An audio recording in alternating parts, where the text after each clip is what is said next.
מילה אחרונה לפרופסור רייך.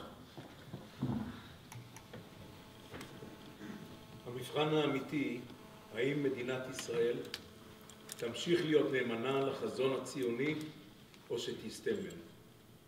ומי שהולך ובודק את המקורות שהקימו את מדינת היהודים, מי שקורא את הרצל, מי שבודק את בן גוריון בשנות ה-50, את מה שהוא אמר, רואה שאנחנו נמצאים בסטייה רבתי.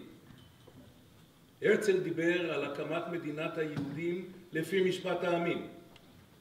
הוא דיבר על כך שבמדינת ישראל, בעיר העתיקה, שהוא חשב שהיא צריכה להיות בינלאומית, אבל בעיר העתיקה יש שם בית גדול ומואר שבו יהיו אנשים מכל העולם שיחפשו את השלום. הרצל דיבר על היחס לערבי. הרצל דיבר על כך שתהיה רווחה לערבים בחיים המשותפים.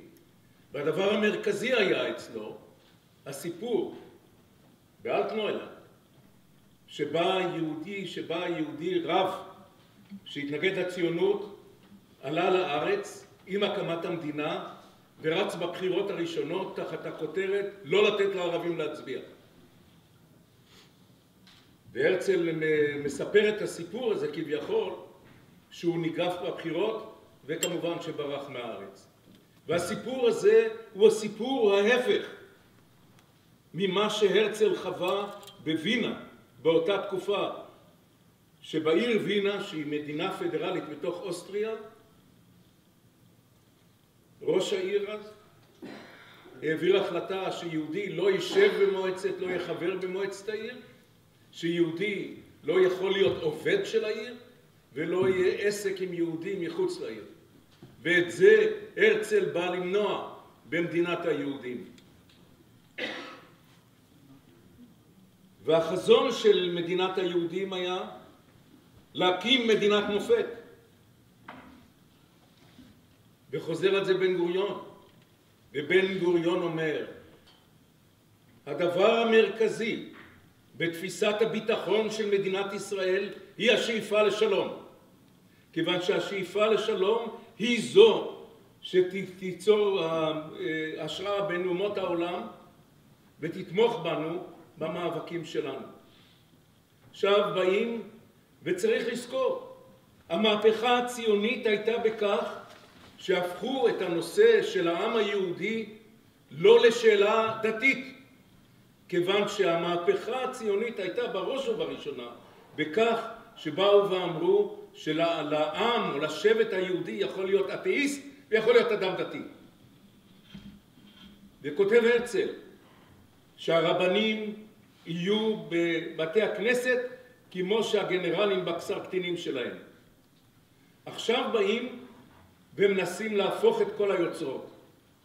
והמאבק שעומד לפנינו הוא הנאמנות למפעל הציוני. כיוון שיש כאלה שקוראים לעצמם ציונים, הם נביאי השקר נגד הציונות. הציונות האמיתית באה לידי גיבוש בהכרזת העצמאות. זה האני מאמין שלנו. זה הדבר שקם ואיתו קמנו. ועכשיו באה קבוצה שלמה שבאה להציג חוקים חדשים, את חוק הלאום וכך הלאה. הם האנטי-ציונים.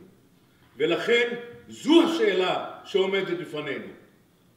ועליה כל אחד צריך לשים את היד על הלב ולהגיד, האם אנחנו נאמנים לחזון הציוני, או שאנחנו הופכים להיות דבר אחר לגמרי.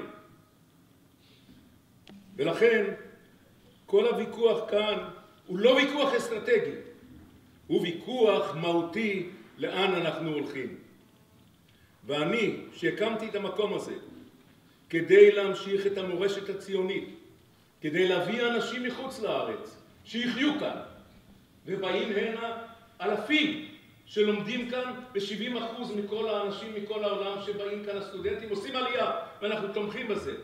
אנחנו שאומרים לסטודנטים שלנו, שרתו ביחידות העילית, שרתו בצבא, תשרתו את החברה. אנחנו גם אומרים להם היום, הציונות היא זו שיצרה את המדינה, ועל הציונות האמיתית צריך להיאבק, וזה צריך להיות המסר.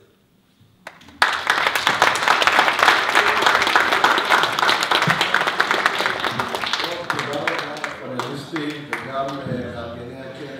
הילה זיו, ליהי, אלי, ליהי, טל,